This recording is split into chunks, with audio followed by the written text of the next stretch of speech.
Hello and welcome to Pure Experiences online satsang. This satsang is an opportunity for everybody to meet and discuss the spiritual topics, and we also do the Path of Knowledge program from here. So today we are going to start with two tests, not one but two, and they are of Satya and Purnima. So I would like to know if they are present in the satsang. Can we start? Yes, Guruji, this is Purnima. We can start. Yes, Guruji, Satya. Okay, very good. So we are going to start with Satya first. And you will get 10 questions. If you score 50% or more, you will be sent to the step number 4 of the program. After that, we'll do the same for Purnima. After that, there will be a little bit of discussion on the questions. So we'll take everybody else's questions, if any, after the test, both the tests. So here are Satya's question. Take your time and answer carefully. Okay, first question. What causes ignorance? Ignorance is caused by blind beliefs, indoctrinations, conditioning, and by society, parents, all the wrong beliefs, old traditions, and so on. Where is knowledge? Knowledge is the interrelation among experiences. So it is in the memory, actually. Memory itself is an illusion. So knowledge is also memory. It's just an ability to interrelate experiences. It's a mental ability. Knowledge can destroy mental suffering, but not bodily suffering. Why? Body, mind, when knowledge arises, the knowledge is that one's true nature. The knowledge is that of knowing one's true nature. When one knows the true nature and that I am the experiencer, the attachment to the body mind goes. So the mental suffering will not be there, but bodily suffering, the body, it is a program. It is like a robot. It goes on its own. When the body was born, it came with some karmic impressions, and it will go through that. It has to live according to the program. Who knows the knower? Knower cannot be known. If there is someone who knows the knower, then the person who knows the knower will become the knower. That is the experiencer. The knower cannot be known. Experiencer resides in a separate dimension, not in this world. True or false? It is not true because all experiences appear in the experiencer, in the background of the experiencer. So there is no dimension or anything. Everything is just one experiencer. This experiencer is nothing but the existence. There is only one existence, and everything happens here and now. So there is no, and nothing is separate.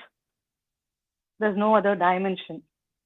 Every day, new forms appear in the existence. Then is it right to say that existence is already whole and complete? Everything, all the forms appear in the existence. That itself is says it is not outside the existence. All there is the existence. Existence is already whole and complete. Existence is empty. It is of no qualities. It is eternal, infinite, non-temporal, timeless, etc. So it is whole and complete. Nothing can be added. Nothing can be removed. True, false, right, wrong, everything. There is nothing outside of the existence. All that is existence. Whatever is, whether it's negative or positive, everything is existence. Whether anything appear, not appear, everything is in existence. So whether something appears or not, it makes no difference. Everything is existence only. It's already whole and complete. Nothing can be removed from it. It's non-substantial. experiences are ever changing, then why are the person and the world so stable? Because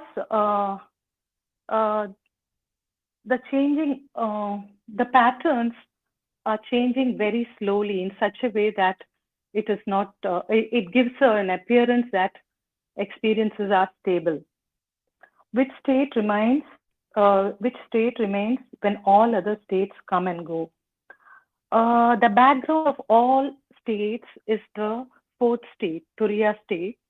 Uh, it is not really a state, but we can call it a state that remains as a background for all that comes and goes, all states that comes and goes. Which part of the existence is not explained by the model of the illusion? The model of the illusion is only for the illusion. So it is for the experience. This model itself is to satisfy the intellect and to understand what experience is, the nature of experience and all that, and to know that everything that appears is an illusion. That is the purpose of the model of illusion. It is for the experience, for the appearances. The part that is not explained is existence has two aspects, two parts. One is experiencer and the other is experience.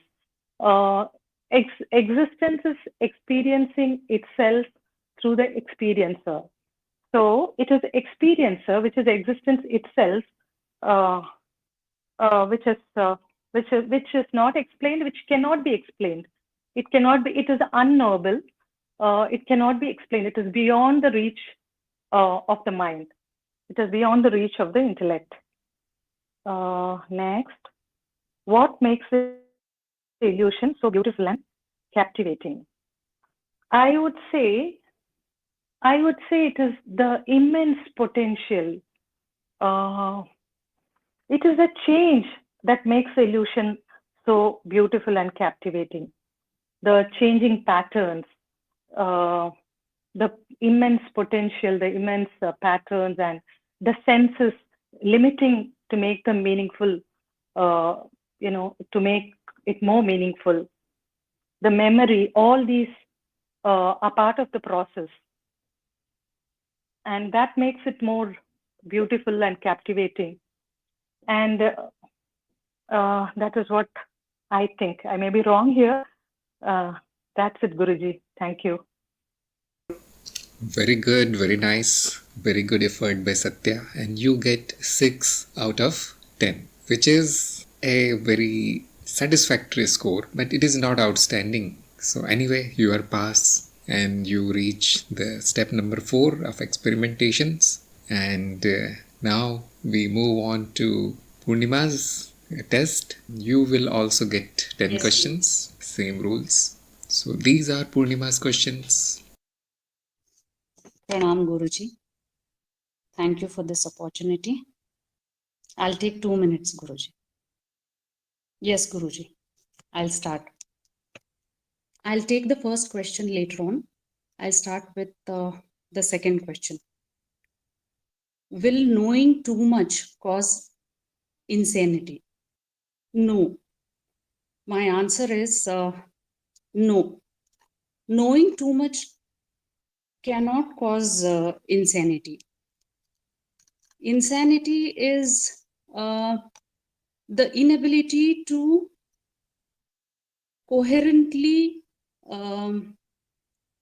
interrelate the knowledge. It is lack of knowledge and lack of the of proper interrelation between the experiences. So knowledge cannot cause insanity. Insanity is a one of the waking states, a lower waking state. So that is also an illusion. The third question: truth cannot be experienced, and knowledge happens via experience. Then how will we know the truth? On the path of truth can be experienced. What comes to our direct experience is considered as truth. However, on the path of knowledge, whatever truth, that is the true essence, is we come to the conclusion of the true essence by way of negation. And we come to the conclusion that I am the experience. I am the experiencer. But the experiencer, it is the knowledge that we get. The experiencer cannot be known. It can only, we can only be the experiencer. Now, how will we know the truth? Truth is always by direct experience and by logic. Here, we know the truth by way of logic, by inference, by discrimination, by classification. We try to know the truth by logic. Fourth one, emptiness causes existence. Establish this via logic. So we have existence is emptiness. It is all that is, and it is infinite, it is complete, it is non-substantial. All experiences, both existence has two parts, the experiencer and the experience. Now, experience is illusion, and experience cannot be known. Again, by the process of negation, we come to that conclusion. Now, experiencer is also empty. So, existence, when there is nothing coming out, when the existence itself is empty, everything else, the experiences are also empty. There is nothing. There is nothing out there. All that is here and now. It just is. So by that logic, we say that existence is empty, but emptiness does not cause existence. That is the sentence, I think, here is wrong. Emptiness causes existence. No, there is no cause for existence. Fifth question. Is it true that simply knowing what you are will liberate you? Guruji, I think here knowledge will remove the ignorance, and the realization that I am the experiencer happens. That is the end of seeking. However, to be in that awareness is important, because after having the knowledge, one may go back to the same old ways of life. So it's important that one listens, abides, and contemplates to reach the stage of liberation. If the sense, now the sixth question, if the senses lie, how can they be a source of direct experience and hence knowledge? Senses are a tool, or they can be considered as pinhole cameras which relay or transform or transmit the signals. Now, signals are coming from the wide, vast existence. These are channeled through the senses, and they reach the memory, and there they are compared with the previous memories, and the change is identified and experience happens. So nothing, the senses are also, however, none of these are true. The memory, the senses, vibration, everything is an illusion. And knowledge whatever we acquire by this, through these illusion is also illusory knowledge. However, it is all required for survival, and hence we consider that in survival. Knowledge, we consider that as knowledge for survival. 7th question. How can senses create vibrations via which we perceive when senses themselves are patterns of vibrations? How can senses create vibration? No, the senses don't create vibrations. The vibrations are created, vibrations are created by the immense potential and the immense potential of the existence. Now, even these vibrations, senses, memory, these are all concepts. There is nothing out there in actuality. What is there is just the potential of the existence to change, and that gives an experience. So senses don't create vibrations. It is just all vibrations, senses, they're all simply but illusions which just appear, and what we are sensing is only all that which is in the memory. However, this is all a concept. 8th question. How do destructive processes destroy vibrations in cycles? Again, the destructive processes and the constructive processes are a concept by the mind to understand this illusion, the illusion of existence. Actually, there is nothing that is getting destroyed or created. It only appears. And since this is happening, all the illusions are happening in cycles, we tend to feel that there is destruction and creation. In actuality, there is nothing that is happening. These are just the processes are just concepts. 9th question. Existence knows itself, and existence is also the experience. So experience knows itself. True or false? Existence knows itself, and existence is also the experience. So experience knows itself.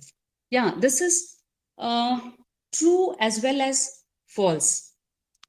The entire process of the existence, experience, and experiencer, it is the existence trying to know itself via the experiencer,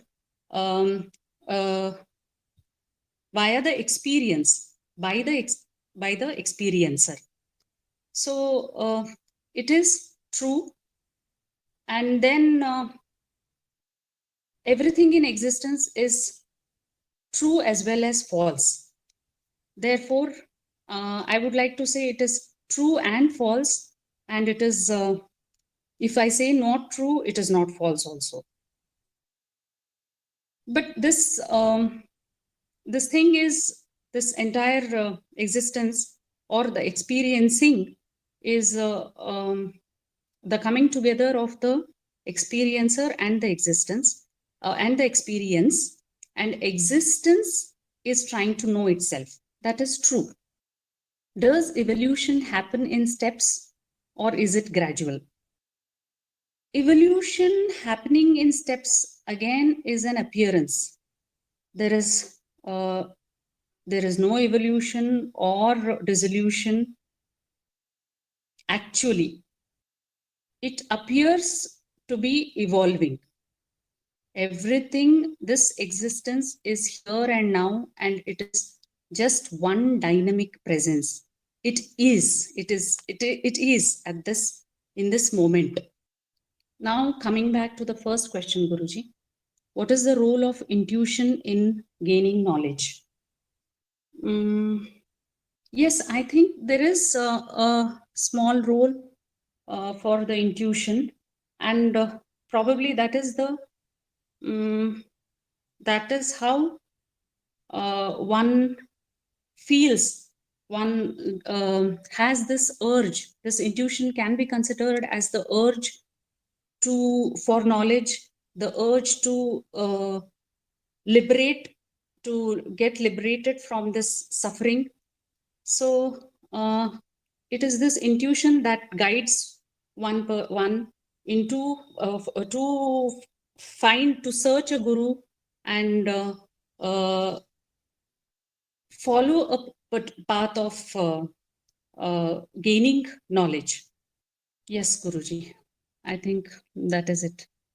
Thank you. Very good again. Very good attempt by Purnima. And you get 5.5 out of 10, which is a slightly lower side.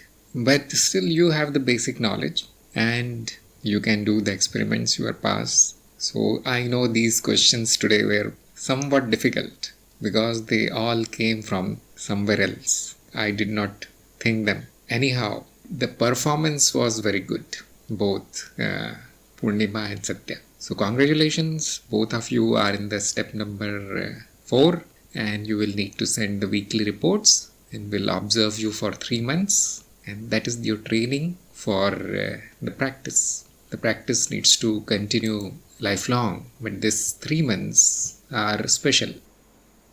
So now we are going to go through the questions and answers once more, and some of the answers I'll invite the opinions of people who are in satsang as usual. So we'll start with Satya's questions. First, what causes ignorance? And she got 0.5, half marks, because she told that society, parents, newspapers, whatever. Okay, now Satya is saying lack of knowledge. That is the definition of ignorance. Ignorance is defined as lack of knowledge or presence of beliefs and all, but we are asking for cause. So there is a very simple answer here, that yes, all these factors are there, but why are they effective in creating the ignorance out of innocence? Because the person lacks the critical thinking, logic and intelligence. If these are present, nobody will be able to affect you. Nobody will be able to impose their ignorance on you, whether it is society, religious institutions, gurus, or your family. Will you listen to them? If you had this intelligence to find out the truth for yourself, they can keep saying whatever they are saying. They can keep producing million videos, but you will not be affected by that indoctrination. So that causes ignorance, because an average person is not born with this kind of intelligence. Only a guru can teach whom to trust, whom not to trust, and only on the path of knowledge we give you the means of knowledge. In all other paths, it's blind faith. So always mention this thing, that the cause is very natural, that we are not born with this judgment. It has to be learned, and that is why no knowledge is possible without a guru, because guru has done all this already. He has done all the mistakes already. He knows the answer. Okay, number 2, where is knowledge? Correct answer. So we'll skip it. Everybody knows where is knowledge.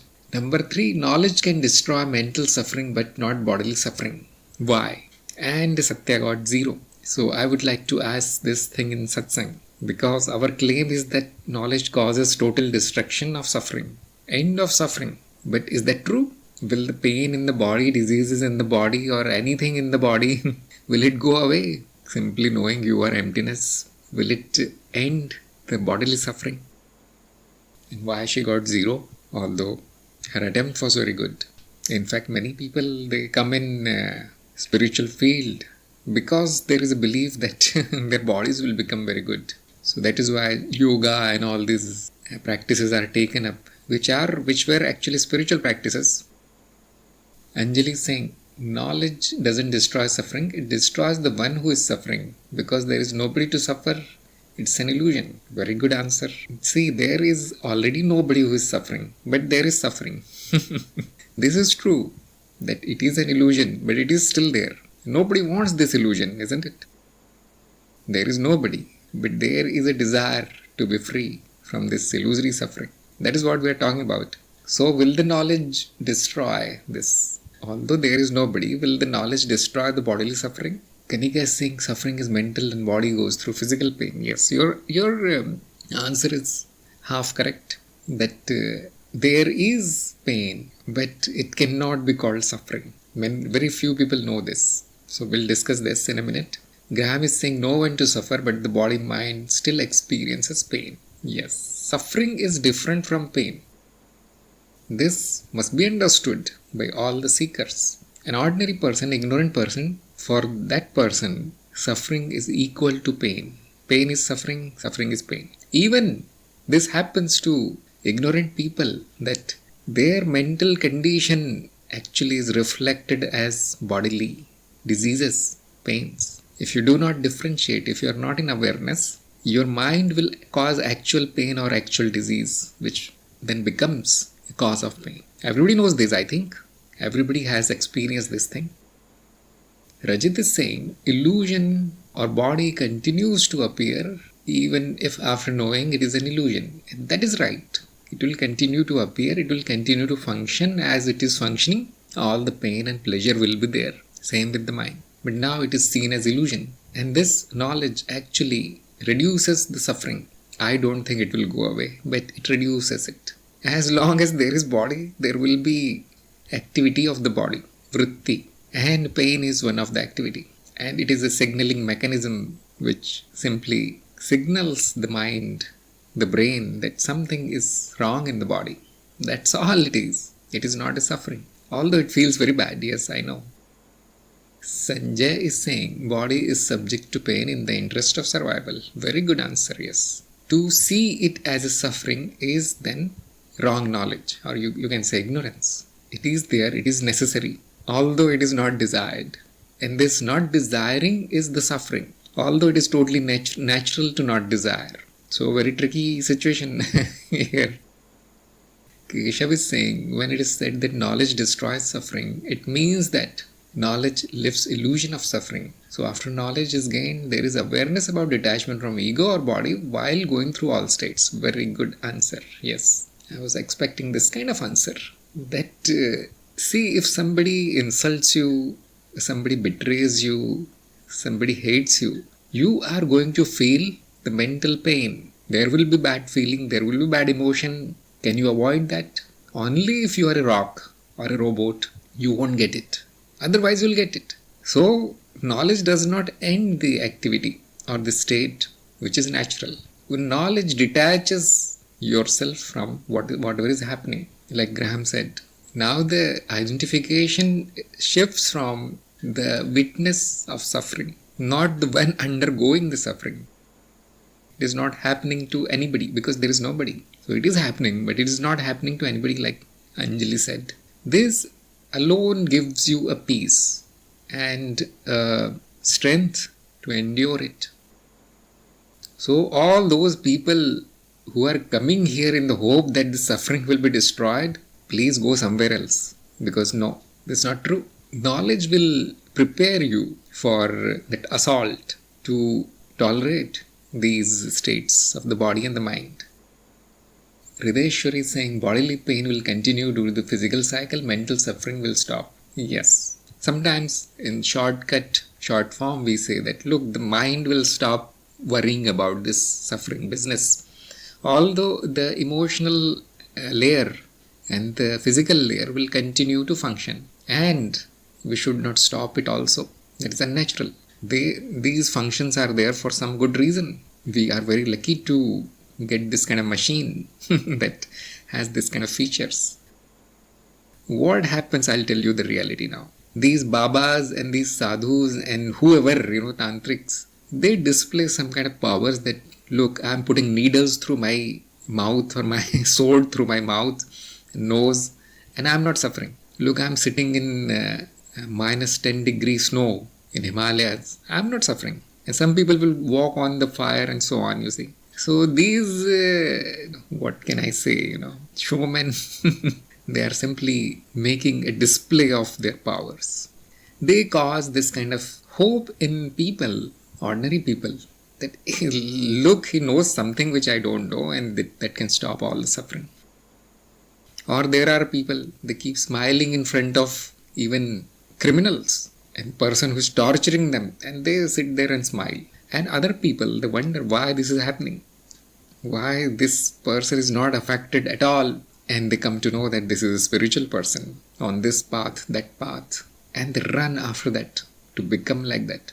Now, I'm not saying that it is not possible. In illusion, everything is possible, but knowledge will not do that. Knowledge will simply make you rise above all these things. Suffering is there, okay. It's not there, pleasure is there, very good. This is what will be done by knowledge.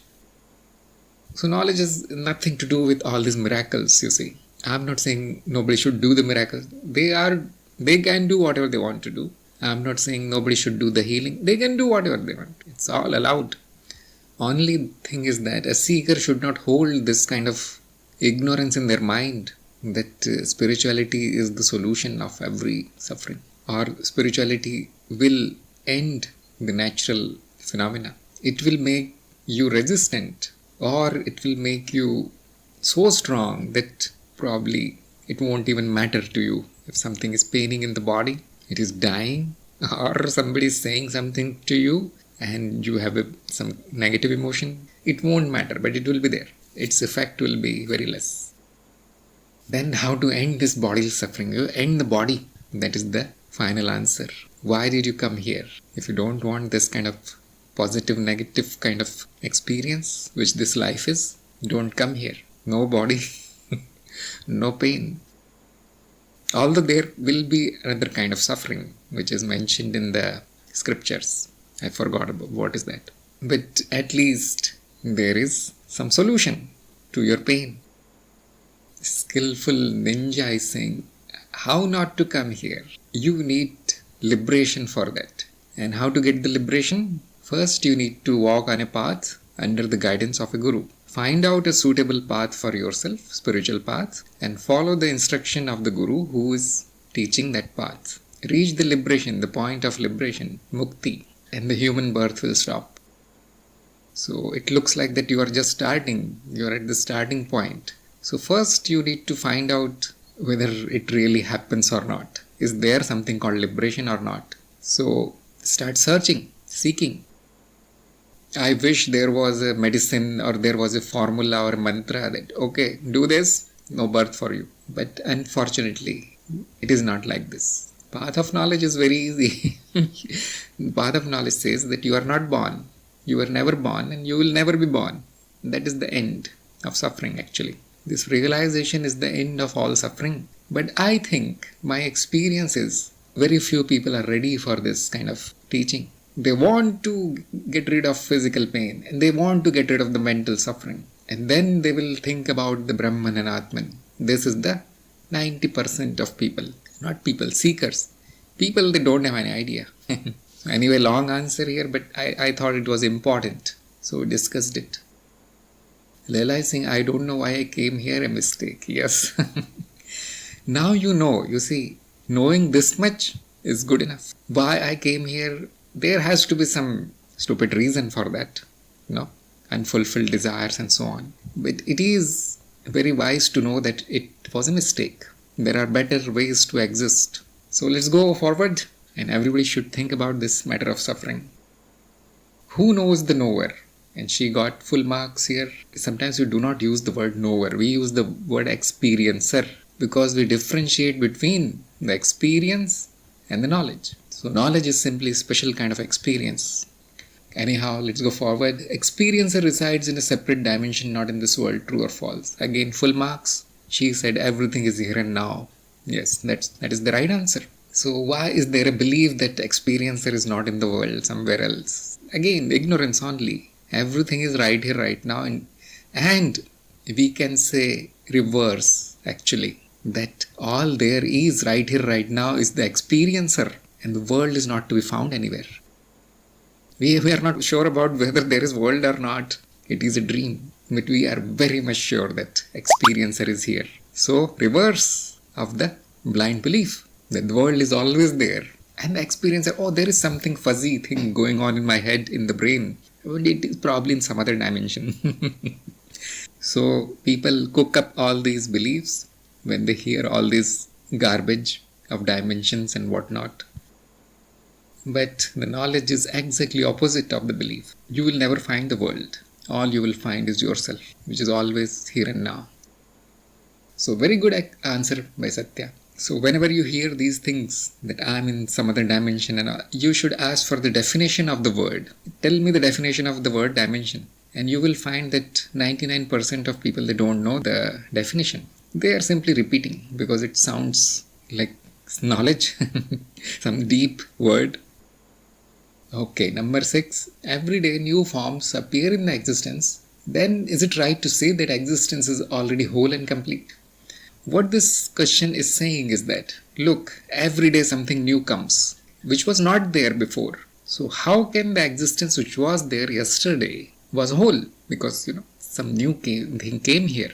So her answer was very good actually, that she said, timeless existence. It is whole and complete. And nothing can be removed and nothing can be added. But still she got only half mark. Because it is not addressing the belief which this question is saying. So I want to ask this question in the satsang. You see, things are taken away from the existence every day. And things are added in the existence every day. Isn't this your direct experience? Then how can we say nothing can be removed, nothing can be added? Keshav is saying time itself is in the existence and not the vice versa. Yes, probably that's what Satya told, that it is all here and now and timeless, causeless. So how can we say? What is the ignorance here? Are the forms appearing every day? Are they getting destroyed every day? Is existence augmenting and reducing itself in never-ending cycle? Because when you see it as a direct experience, it will look like this. Hridayeshwari is saying appearances and disappearances are all illusions. Yes, that is right. But one illusion came today, another illusion went away. Isn't this change in the existence? So one illusion appeared, that means something was added. That means it was not whole.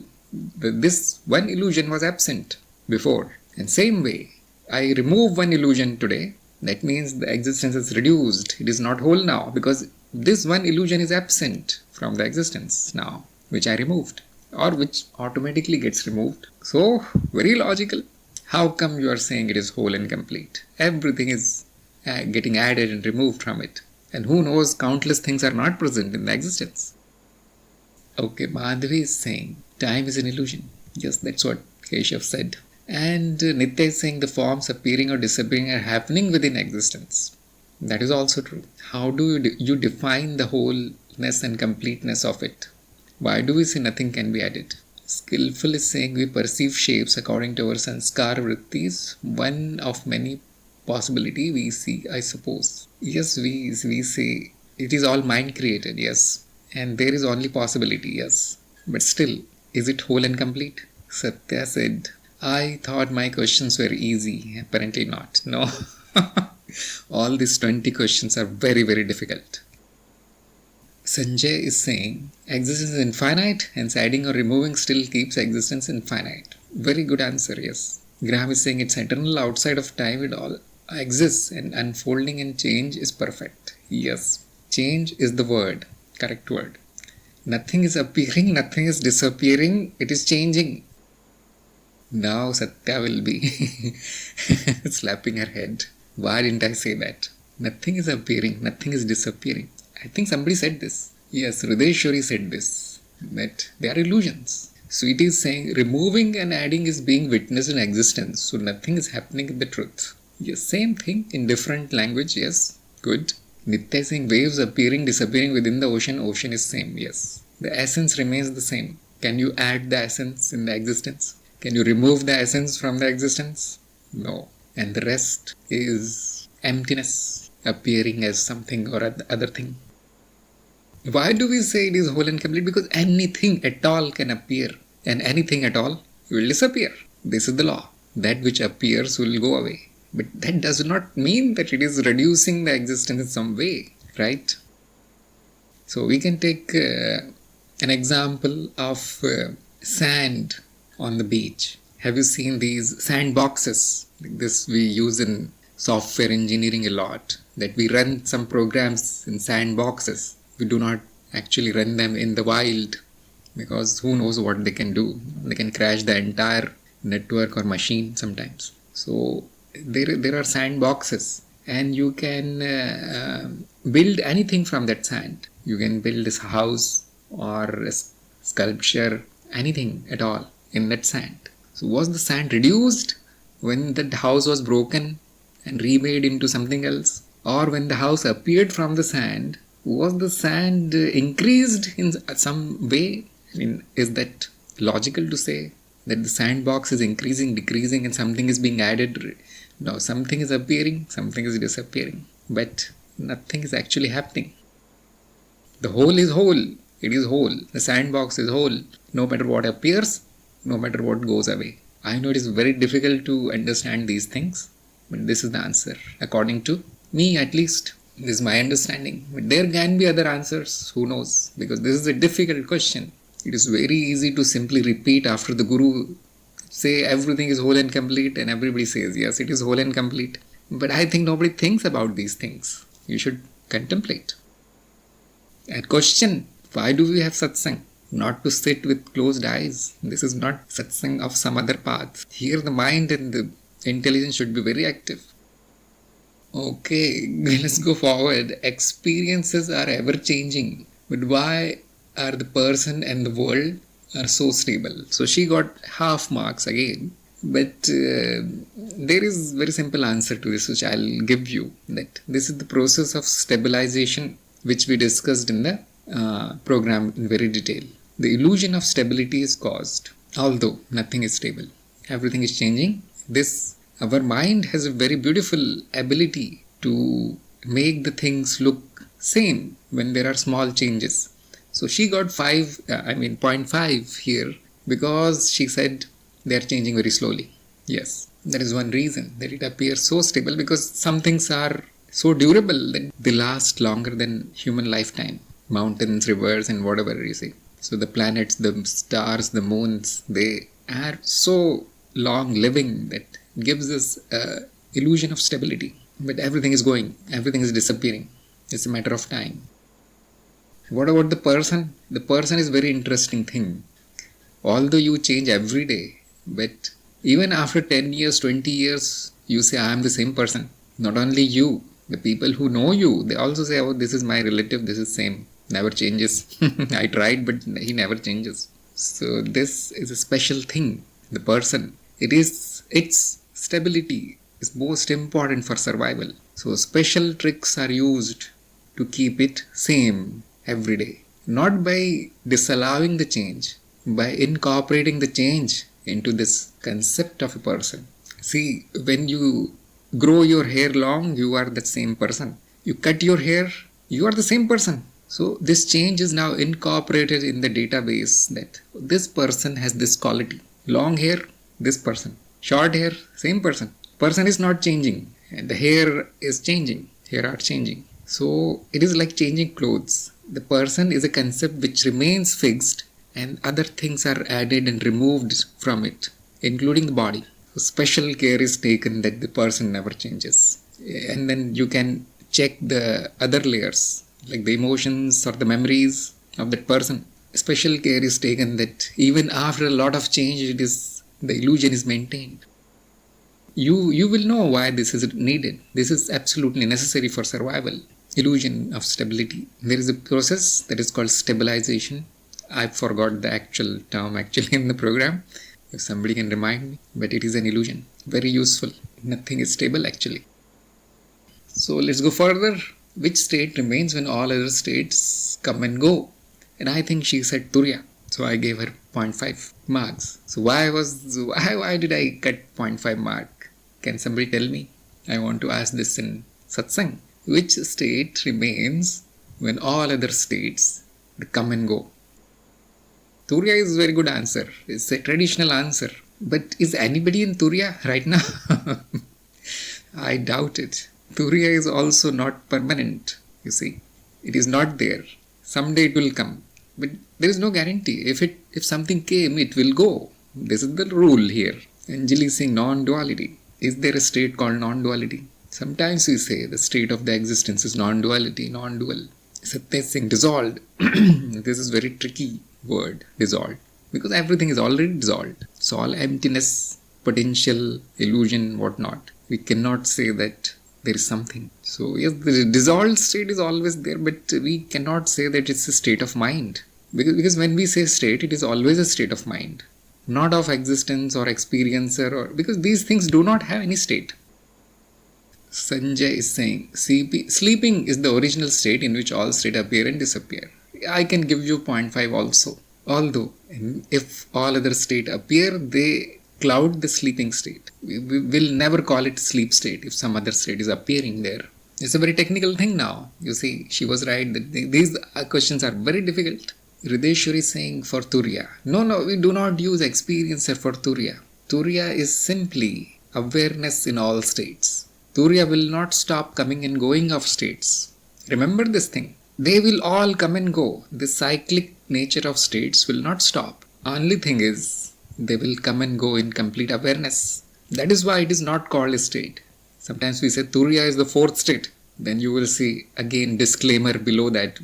No, it's not a state. We simply call it like this. It has become a convention to say that it's Turiya, fourth. But nothing like this. It is simply states with a added quality on it of awareness. So Keshav is saying all states are there all the time. Only the activity of the state goes up and down. That is right. But what this question is asking, which state will remain? So probably Keshav is saying all states are already there, they remain. But the question is saying, which state will remain constant? So the answer is, you see, very easy, that there is no state like this. All states are outcome of vibration. There is a reason they are cyclic. That is because vibration. And so all of them will go. No state will remain. So all these very, very beautiful answers like sleep is the only stable state. No. These are all metaphorical things. Poetry, Turiya and all. No. It's not even a state. Rajit is saying all states are of memory, so experiencing is not a state.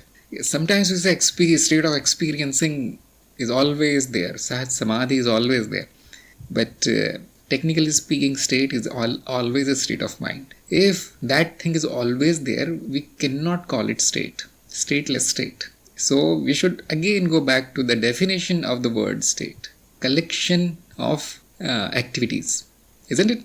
A state is simply a collection of activities where some activities are dominant, although the activities do not never stop, like he said, but some of them dominate, and that creates the state out of that collection of activities. This is the understanding. This is how it is told in the program. So if it is activity only, it will never remain. Sweet is saying all states are always there. States are of the mind. The witness of them is always there. Exactly. States are also there. They are of the mind. And the witness is the only thing that never goes, which is the experiencer. This is knowledge. This is as per the evidence. So I think the correct answer was that, this question is wrong. Okay, next question. Which part of the existence is not explained by the model of the illusion? And she got full marks, although I could not hear properly. But she said there is this experience aspect which is explained. But there is another aspect of the existence, which is the experiencer. And it cannot be explained by any model. Probably that was the answer. So I gave her full marks. And then we are so unlucky that we cannot explain it. But the good news is, it does not need any explanation. It is self-illumined. It is light itself. You cannot throw light on it using a model. So impossible actually. It is the most fundamental. So it does not need any model. Anyway, we will not discuss it further. You can do it yourself.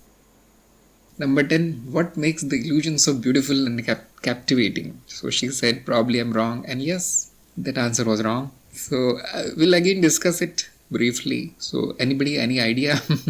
Why is the illusion so beautiful, captivating? Because if it were not captivating, you would not be here. You came here because it has some attraction, isn't it? Now, what is the path of knowledge saying about this thing? She said, probably I remember that it is changing, that's why it's beautiful. Is it? Like death is a change. Is any normal person going to call death as beautiful? Or you lost your job, let us say. Change. That is not a beautiful event. So what makes it beautiful? Purnima is saying out of necessity existence is beautiful. It is perfect, yes. And there is synonym of perfection which is called beauty. But we are not talking about existence. We are talking about illusion. Some people say, no, existence is illusion. No, that is, forget about that now. Non-duality. The illusion as defined in the duality. Keshav is saying illusion is perceived as beautiful and captivating by the senses which are part of the illusion.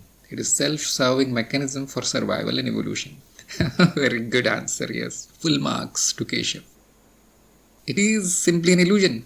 Beauty is another illusion. We're not talking about the perfection and the beauty of the existence. That which is appearing. Siddhanta is saying it's neither beautiful nor ugly. Yes, right answer. Again, nothing is beautiful in the illusion and nothing is ugly also. Yes, question is wrong. I told you very, very difficult questions today. I think you know this thing. I think Satya also knows this thing, that the concept of beauty, ugliness, right, wrong, ethical, unethical, mind created. Mind makes it beautiful. When there is a need, like Keshav said, when it is needed, it is made beautiful. If it is not needed, if it is not good for your survival, it is shown as ugly. Simple. Now, there will be long philosophical debate about these things. There is already. Look at a circle. Circle is so beautiful. Why is circle so important for survival? It's not important. Look at mathematics. Look at music. Is music necessary for survival or evolution? Many people will say no. The humans can survive nicely without music. Animals are surviving very nicely. So why is music beautiful? Now this question becomes difficult.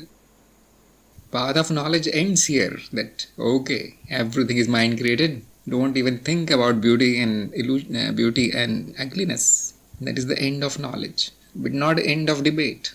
The debate is very long. There is an inherent sense of beauty in humans. So in my blog article, or probably there is some video somewhere or podcast where we talk about universal beauty and subjective beauty. And this is your homework. Buy the book published by Anjali and read it. Advertising. All questions are there. All answers are there actually. The answers which are not found in your program are also there. Okay, this is the discussion on Satya's questions. I know it is taking a little bit long, so we'll go quickly now. Purnima's question. Question number 1. What is the role of intuition in gaining knowledge? So that answer was wrong. I'm not going to discuss this thing more because everybody knows that the means of knowledge are only two: experience and logic. Intuition is not listed even in the traditional means of knowledge where the scriptures and guru appears. Nobody talks about intuitions, dreams, or the subtle states, non-physical experiences. Nobody has given any weight to them. Please think about this, Purnima ji. Not needed. Intuition is not needed. Direct experience and ordinary logic is enough for knowledge. What knowledge you will get from intuition? Sometimes you will get something which is of Maya, the illusion. And that is the subject of Tantra. There it is somewhat important. That knowledge which comes without thinking, without you having any memory of it, without your senses perceiving anything. That will be called intuition. There is a source of it also, but totally unimportant on the path of knowledge. Whatever you want to know is right here, right now in front of you. No magical ability is needed. Satya Singh, your blog is mind-blowing. Yes, because it was mind-blowing, I had to write all that. It's not ordinary. So now you know these things are coming from above. That's why they are so transforming. Let's go. Next question. Will knowing too much cause insanity? And she got half marks here because she said, no, it will not cause insanity. But she could not explain why it will not cause insanity. Have you seen all these people who keep studying and all, half insane? So there is this belief in the society that if you study too much, if you know too much, your behavior will become abnormal. And I'll tell you why is that. Because majority is ignorant. And whatever majority does is called normal behavior. So obviously somebody who knows something, his behavior changes and then it will be called insanity, abnormal. So this is a belief among ignorant people. Knowledgeable people, wise people, they say, look, the knowledge removes insanity. The knowledge is the cure of insanity. But from the point of view, in the eyes of ignorant people, the one who has knowledge is insane. Check it out. It's like this. Everybody is in reverse gear in your society. Number 3, truth cannot be experienced and knowledge happens by experience. Then how will we know the truth? So she got complete marks. Yes. The truth is not known by experience. The falseness is negated by experience. This is the method. And you don't need to know the truth. You can be the truth. There's nothing to know in the truth. Number 4, emptiness causes existence. Establish this via logic. So again, she got full marks, although the logic is only one line, which actually she said it. That emptiness and existence are one thing. If they are one, the one cannot cause itself. There is no cause of existence. So why is this question wrong? Because most of the questions are wrong today. Because somebody thinks that probably the emptiness comes before whatever exists. And what they are saying is, they are thinking that existence is an experience of some kind. So probably the fundamental thing is emptiness, and then it is causing something which is called existence. This is what some people are going to think who have not studied with that sincerity. So they will think like this. But what is the truth? The existence itself is emptiness. The quality-less existence is emptiness. Number 5, is it true that simply knowing what you are will liberate you? She said something and she got 0.5 marks. And she said, no, probably there are more things to be done after knowing something like this. I cannot recall now. But it was not a very convincing answer. So the answer, I'll give it to you, that simply knowing yourself liberates you, but not actually. Because the knowledge is that there was no bondage. This is the knowledge you will get, that there is no bondage. It was never there. So will liberation happen if there is no bondage? No. Will you remain bound even after knowing? No. Think about it. It's a very tricky question, isn't it? Simply knowing simply destroys the concept of liberation. Don't even think about it. The knowledge says like this. Stop thinking about it. Liberation. There is no such thing. See, the speciality of the path of knowledge is it will not give you anything, not even liberation. Why? Because you don't need it. It will take away this need to be liberated. See how powerful it is. Some other path can offer you liberation and make you work like a donkey for that.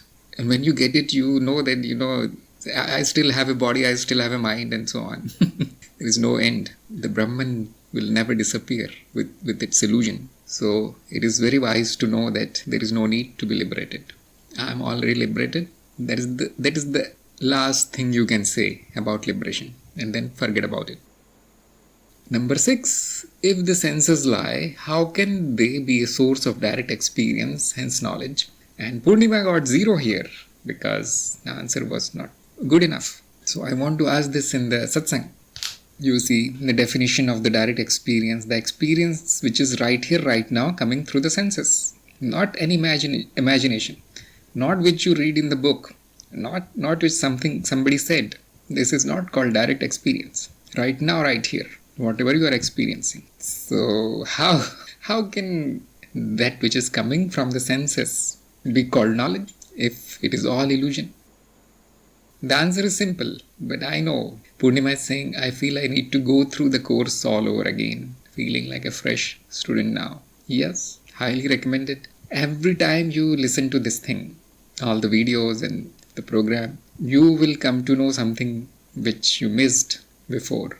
Highly recommended. See, I have done this whole of my life. I am still doing it, isn't it? The satsang is nothing but an opportunity to go through it all again. And every time there is something new, something very, very important comes up sometimes. So everybody should go through the videos, at least the videos which are about the basic knowledge, probably from number 20 to number 10 to number 20, the middle portion. Because the first part is simply about the path of knowledge, what is truth there and what is means of knowledge and what is ignorance. And the last part is about the illusion. That is also important, but not that. But the fundamentals. Because it can look very contradictory, controversial that you told that direct experience comes from senses. Okay, I built my all knowledge from there. Then then you go ahead and say that senses are all illusion. They provide only illusion.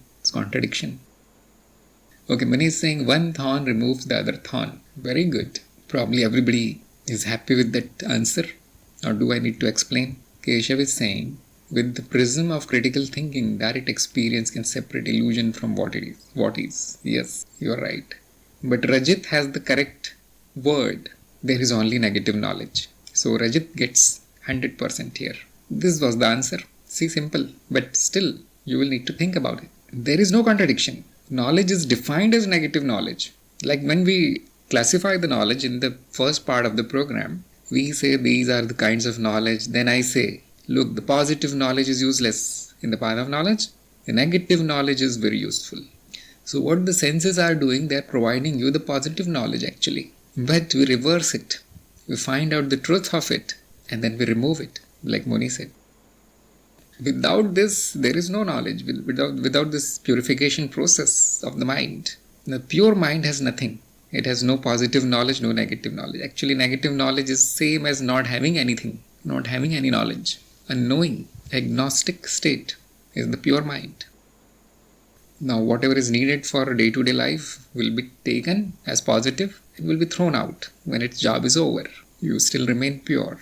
Yes, the senses provide positive knowledge. And we know using the intellect what is the truth. Not this, not this. Negative. So think about it.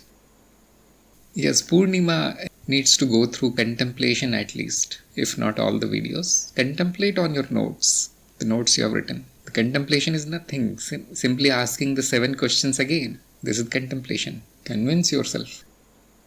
Number 7, how can senses create vibrations? Why we should perceive when senses themselves are patterns of vibrations? So this question was tricky, but it did not fool Purnima this time. She correctly said that no, vibrations are not created. The question is assuming that senses are creating the vibration. No, they are transforming the vibration. So yes, it is perfectly possible for one vibration to transform another vibration. It is possible. Yes, memory only. Number 8, how do destructive processes destroy vibrations in cycles? So here she got 0.5, but I'll tell you the answer because we have very less time. That the vibrations are not destroyed. Just like they are not created, they are not destroyed. So destructive processes are simply the process which converts a complex pattern to a simple pattern. That is the definition of destructive processes. Nothing is actually destroyed. So that's why she got 0.5, because probably she said something like this. A disappearance of the form is not destruction. Very few people know this thing. Usually we think that something has disappeared, means it is destroyed. This is the common language. But no, it is only a change. Everything is still there. That thing that remains will be called vibrations. It only changes form. Yes. No destruction happens. Why? Because no creation happens. Never happened. Number 9, existence knows itself and existence is also the experience. So experience knows itself, true or false. And the answer was wrong. No marks were given. Because, yes, very, very confusing question. It is testing your knowledge of non-duality. See, in this question, the duality and non-duality are mixed. And the logic is given as if it is very nice logic, isn't it? Look at the question, so nicely framed as if it is so logical. The basic mistake here is mixing of duality and non-duality. See, we say existence knows itself as an experience, illusory experience. This thing is said in non-dual, you can say level of non-duality. Remember the level of knowledge, levels of knowledge, levels of truth. So the experience word comes only in duality when the existence is broken down into experience and the experiencer. There you should never say that the experience is experiencing. Is meaningless.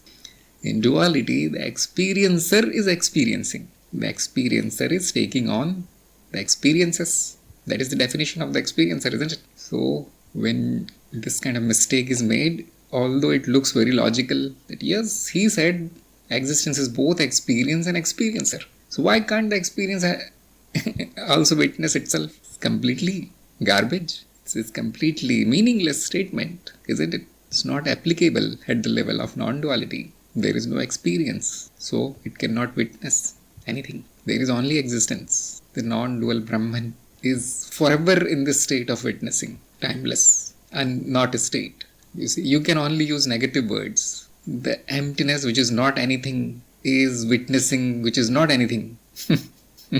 Now, you can send your intelligence on vacation here, because the intelligence does not work here. Logic does not work here. So I know this question is designed for failure. Nobody can answer this question. So number 10, does evolution happen in steps or is it gradual? And she got full marks because she said, no evolution is happening. It's all illusion. And the illusion can happen in steps if the illusion wants. And it can happen gradually if it wants. And that is all will be seen. Sometimes there is a big step. Sometimes for millions of years nothing happens. It all remains the same. And all these things are happening at the same time. So, good answer. But yes, you can write one book on this question. What is happening? How it happens? Why it is illusion? And if there is no evolution, why there is struggle for progress? Even the spiritual person is trying to progress. Fully knowing I am Brahman, we are proceeding forward. So play. It can be seen as a play. And you can play slowly. Who cares whether it's fast or slow? Or you can take a leap. Don't want human birth now. So this is a very long discussion on the questions and answers. Hopefully it was beneficial for everybody. So I used to say this thing in satsang a lot, that as long as you guys are asking questions, it is very nice, very good. As soon as I ask a question, you will feel like completely ignorant person. Like she said, I feel like a fresher. So it is always better that you guys ask the question. Because as soon as I start asking, all your beliefs, all your knowledge, all your confidence will fall down. It will be gone. So that is why I say, those who do not appear in exam, they cannot be called seekers on the path of knowledge. They are not Gyanis. The Gyani is the one who is shaken by the knowledge, who is shaken by their own ignorance, that I am nothing. This is the only knowledge, isn't it? I am nothing, I am nobody. The knowledge makes you humble. And so questioning is very important. Keep questioning. This is contemplation. Your exam is nothing but a big contemplation. So some people think it is trouble. That's why they don't take it. They don't want this trouble of contemplation. Yes, Guru is saying, something. He comes in like broken record. He repeats everything. That is not path of knowledge. You need to do the hard work here, not the Guru. The Guru will come and break down everything. Your knowledge, your life, your education, everything will be destroyed by the Guru. Satya is saying, it takes great courage to appear for the test. There is always the feeling of not knowing. Yes, but if you appear, you will change forever. This is what I have seen. The next big change will come in your life when you start teaching these things. Those who are ready for that, they will experience this very beautiful change. That now this fear will be gone from you simply because you are in a position of a teacher. The answers will come to you. Right now you struggle, yes, but there will be reversal. So this is a good milestone actually. This is a very important milestone in this program, that you come to know that there is a lot to know. Purnima is saying it's only by your grace that I have been able to do whatever I could. You are doing great actually. Those who are doing the program, they are actually on the path. So those who are appearing in the exams and all, they are already successful. Don't worry about the marks you get. Don't worry about that. The questions are always designed so that it is difficult to answer. They are not designed so that you get the answers right. So simply passing this step is good performance. The real failure is not appearing in the exam. And the biggest failure is not even taking the program. But can we force people to do that? No. There must be a very deep burning desire in them to go through this Agni Pariksha, isn't it? So you are successful. Nothing to worry. And keep evaluating yourself like this. Do I really know, or simply I heard it? And why did I say the teaching will transform you? Because there we come to know that I know so little. I cannot explain a simple thing. There you will come to know. So like when you jump in the swimming pool, you know how to swim. If you don't even jump, you will never know. Same thing. Jump into question answer, jump into the exams, in the program, in the satsang, and in the teaching, you will know how to swim. Yes, you will never know 100%.